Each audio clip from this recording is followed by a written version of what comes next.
Assalamualaikum warahmatullahi wabarakatuh. Selamat pagi semuanya. Perkenalkan saya Prima Widitya Leoni dengan nomor BP 1911011004 4B D4 Akuntansi.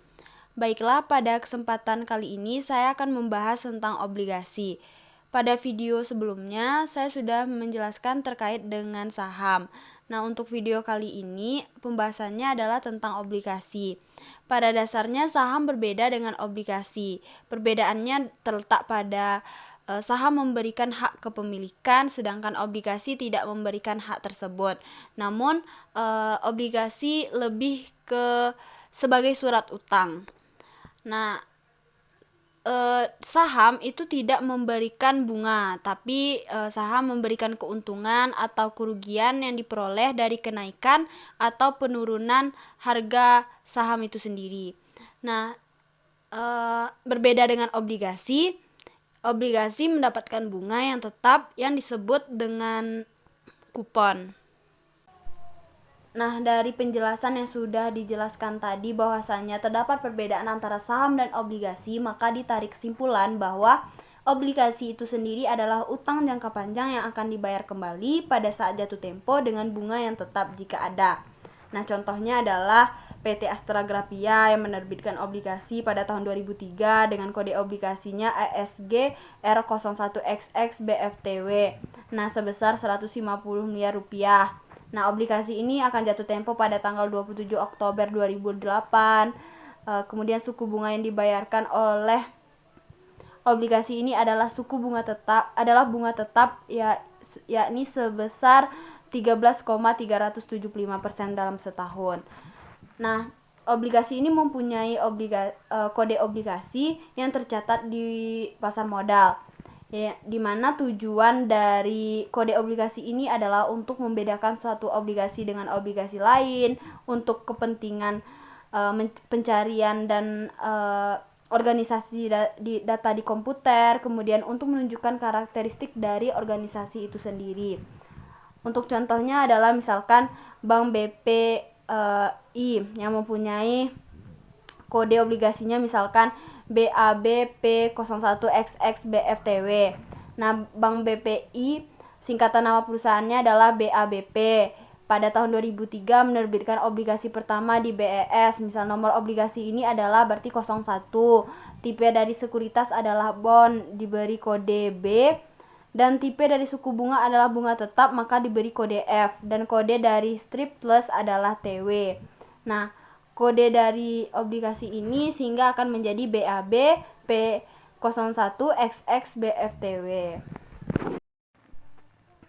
Nah, selanjutnya bahwa obligasi ini dapat berupa serial bond atau obligasi seri dan term bond atau obligasi termin. Nah, atau bahkan malah kombinasi dari keduanya. Nah, obligasi seri itu adalah suatu kelompok obligasi yang obligasi-obligasinya akan jatuh tempo berurutan, yakni satu atau lebih obligasi akan jatuh tempo periode berikutnya setelah satu atau lebih obligasi lainnya jatuh tempo. Nah, untuk obligasi termin sendiri pengertiannya adalah obligasi-obligasi yang jatuh tempo bersamaan waktunya. Misalnya ada obligasi yang diterbitkan oleh Bank BP 1 pada tahun 2003 dengan kode BABP01XX BFTW, maka obligasi ini jatuh tempo bersamaan yakni pada tanggal 25 April 2006. Jika ditinjau dari penerbitnya, maka terdapat beberapa macam obligasi. Di antaranya yaitu ada obligasi pemerintah, ada RI atau obligasi retail Indonesia, municipal bond, dan obligasi perusahaan.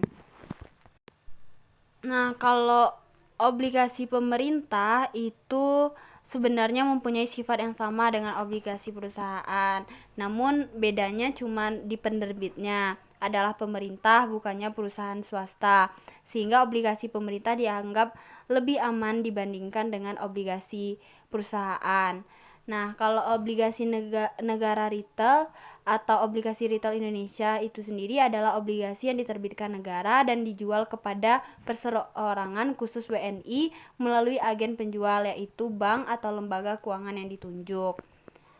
Nah, Kalau municipal bond itu sendiri adalah obligasi yang dikeluarkan oleh pemerintah daerah seperti pemerintah provinsi, kota, dan kabupaten. Nah, biasanya pemerintah daerah ini mengeluarkan obligasi ini untuk pembiayaan modal seperti membangun jalan raya, perumahan rakyat, rumah sakit umum, dan sebagainya. Nah, obligasi ini diperdagangkan di pasar modal, khususnya di pasar obligasi. Di Indonesia sendiri, obligasi diperdagangkan di Bursa Efek Surabaya atau BES. Kemudian macam-macam dari nilai obligasi. Nilai obligasi terdiri dari nilai maturity obligasi, yang artinya adalah nilai yang dijanjikan akan dibayar pada saat obligasi jatuh tempo. Nah, kemudian ada nilai intrinsik. Kemudian ada nilai pasar obligasi, di mana nilai pasar obligasi adalah nilai jual obligasi yang terdaftar di pasar modal pada saat tertentu. Sedangkan yang terakhir ada nilai intrinsik obligasi, yang artinya yaitu perkiraan nilai sebenarnya dari sebuah obligasi atau suatu obligasi. Nah, kemudian ada likuiditas obligasi. Nah, dengan likuiditas obligasi inilah yang menunjukkan seberapa cepat dari investor dapat menjual obligasinya tanpa harus mengorbankan harga dari obligasinya. Hasil obligasi ini dapat diukur dengan current yield atau hasil sekarang, yield to maturity atau hasil sampai maturity, dan yield to call atau hasil sampel ditarik. Nah, penerbit obligasi akan lebih menyukai jika mempunyai pilihan untuk membayar obligasinya pada nilai per sewaktu-sewaktu sebelum jatuh tempo. Nah, kemudian hak obligasi ini disebut juga dengan hak tarik. Nah, sementara itu rentang hasil sendiri adalah perbedaan antara yield to maturity yang dijanjikan dengan yield to maturity suatu obligasi bebas gagal yang mempunyai nilai kupon dan waktu maturity yang sama. Pada dasarnya, obligasi memiliki risiko yang lebih rendah dibandingkan dengan saham, namun tetap saja obligasi itu memiliki risiko. Risikonya adalah kemungkinan obligasi itu tidak terbayar atau default. Nah, peringkat obligasi atau bond rating dapat digunakan sebagai proksi dari risiko obligasi tersebut. Nah, kemudian teorema penilaian obligasi. Teorema penilaian obligasi ini akan menjelaskan bagaimana hubungan antara harga obligasi akibat perubahan-perubahan yang terjadi di suku bunga, maturity, dan nilai kupon. Malkiel memperkenalkan ada 5 teorema tentang hubungan antara harga-harga obligasi dengan hasil-hasilnya. Nah, teorema ini disebut juga dengan Malkiel's Bond Theorems. Nah, teorema 1 adalah harga dari obligasi akan bergerak berlawanan dengan hasil pasar atau market yield.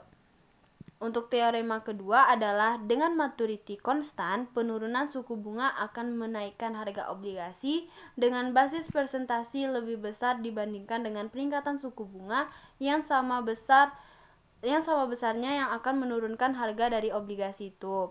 Nah, kemudian teorema keempat adalah perubahan harga yang terjadi akibat hubungan antara maturity obligasi dan volatilitas harganya akan semakin besar dengan tingkat menurun atau increase at a diminishing rate, di mana sejalan dengan meningkatnya dari maturity itu. Nah, kemudian teorema kelima adalah persentase perubahan harga obligasi akibat dari perubahan suku bunga akan lebih kecil jika tingkat kupon lebih tinggi. Maturity mengukur umur hidup dari suatu obligasi. Nah, tapi maturity belum mengukur umur hidup ekonomisnya. Nah, untuk mengukur umur hidup ekonomis suatu obligasi, maka diperlukan pengukuran yang lain, namanya yaitu durasi. Nah, durasi obligasi ini sendiri adalah pengukur dari umur hidup ekonomis suatu obligasi dengan mempertimbangkan semua bentuk dan besarnya aliran kas keseluruhan dari obligasi sampai dengan jatuh temponya.